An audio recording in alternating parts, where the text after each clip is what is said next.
पढ़ाई लिखाई पे जोर देना चाहिए, पर ज़्यादा भी जोर देने की ज़रूरत नहीं है। मुझे कहते हुए बड़ा दुख होता है कि साहब एक युवा जो है वो हंसना भी भूल जाता है। मुझे लगता है कि कोचिंग इंस्टीट्यूट से ज़्यादा बात मेंटल हेल्थ की होनी ज़्यादा ज़रूरी थी। जितने भी रीति रिवाज परंपरा है उससे धीरे धीरे दूर होता जा रहा है और कहीं ना कहीं एक डिप्रेशन के कारण वो कई सारे कदम उठा देते। महाराज राजस्थानी में कहा करे कि ओड़ू मेरे चक्कर रमी वो बच्चों इतो मोटो कदम उठा ले जिकर कारण वो पूरा फ्यूचर जो है वो डिस्पॉइल हो जाए। 80 घाव लगे थे तन पे फिर भी व्यथा नहीं थी मन में। सस्ती लोकप्रियता के लिए लोग कुछ भी उल जुलूल बोल लेते हैं।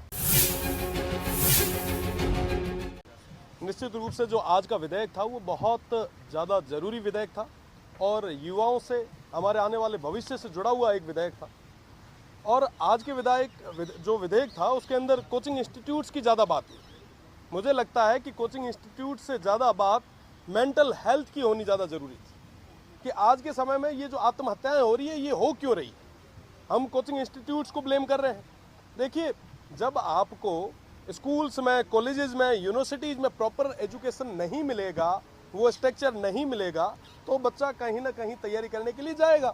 आज IIT, आज जी, मेंस, नीट, तमाम तरीके के जो एग्ज़ाम्स हैं उनकी जो मेरिट है वो 99.9% तक रहती है।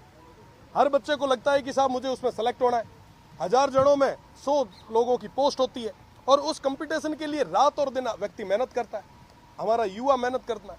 और आज की डेट में मुझे कहते हुए बड़ा दुख होता है कि साहब एक युवा जो है वो हंसना भी भूल जाता है, खेलना भूल जाता है, सामाजिक जितने भी रीति रिवाज परंपरा है उससे धीरे धीरे दूर होता जा रहा है और कहीं ना कहीं एक डिप्रेशन के कारण वो कई सारे कदम उठा देता है। मुझे ये भी लगता है कि इसमें बहुत बड़ा कारण ये भी है कि साहब आज के समय में परिवार वाले दबाव बनाते हैं कि साहब कैसे भी करके आपको IIT, जी, मेंस और जो नीट के एग्जाम्स है ये क्लियर करके आने, कंपटीशन एग्जाम को क्लियर करके आना। जब बच्चा वो क्लियर नहीं कर पाता तो कहीं ना कहीं उसको एक धक्का लगता है। घर वाले कहते हैं कि साहब रिश्तेदार क्या कहेंगे, और उस महाराज राजस्थानी में कहा करे कि ओड़ू मेरे चक्कर रमी वो बच्चों इतो मोटो कदम उठा ले जिकर कारण वो पूरा फ्यूचर जो है वो डिस्पॉइल हो जाए। आज आत्महत्याओं की जो ये बात चल रही है, मुझे लगता है कि मेंटल हेल्थ पे बहुत ज़्यादा काम करने की ज़रूरत है। आज के समय में अगर मैं बात करूं मेरे क्षेत्र की, वहाँ की एजुकेशन की, तो निश्चित रूप से मैं कह सकता हूं कि वेस्टर्न राजस्थान पूरे में शिक्षकों की भारी कमी है। कॉलेजेस में, स्कूल्स में, हर जगह स्टाफ की बहुत ज़्यादा कमी है। आपकी जब नींव ही कमज़ोर हो गई तो उसके ऊपर आप बड़े बड़े इमारतें कैसे बनाएंगे। आज के समय में मैं बात करूँ आपको IIT जी की, जी मेंस के अंदर इरोडोव और क्रोस्टैक की थ्योरियां जो है वो पढ़ाई जा रही है। ये सब जो थ्योरियां हैं ये नासा की थ्योरियां हैं, पूरे वर्ल्ड में कहीं नहीं पढ़ाई जाती।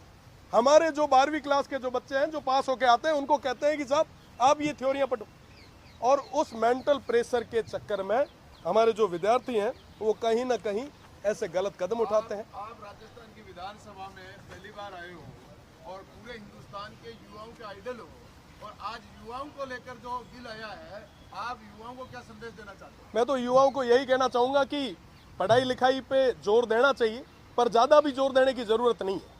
12वीं क्लास में मेरे बायो सब्जेक्ट था, 78% थे। RBSC बोर्ड हुआ करता था, उस समय PMT, प्री मेडिकल टेस्ट हुआ करता था।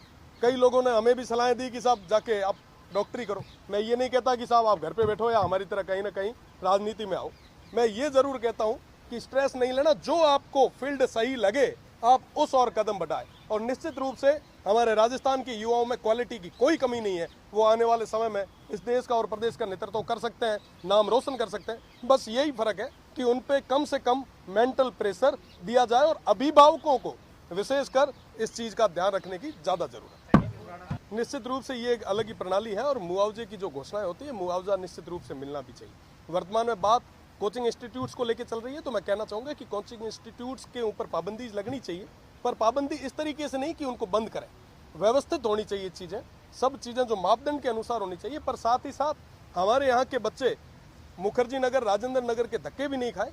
इसलिए हमारे यहाँ पे कोचिंग इंस्टीट्यूट्स को हमें मोटिवेट भी करना चाहिए ताकि UPSC में और तमाम बड़े जो भी हमारे एग्जाम्स हैं उसके अंदर राजस्थान ज़्यादा से ज़्यादा आगे है। सर, एक सांसद ने राणा संघा को लेकर टिप्पणी की, किस तरह से देखते हैं, किस तरह पूरा देश में आक्रोश उनको लेकर?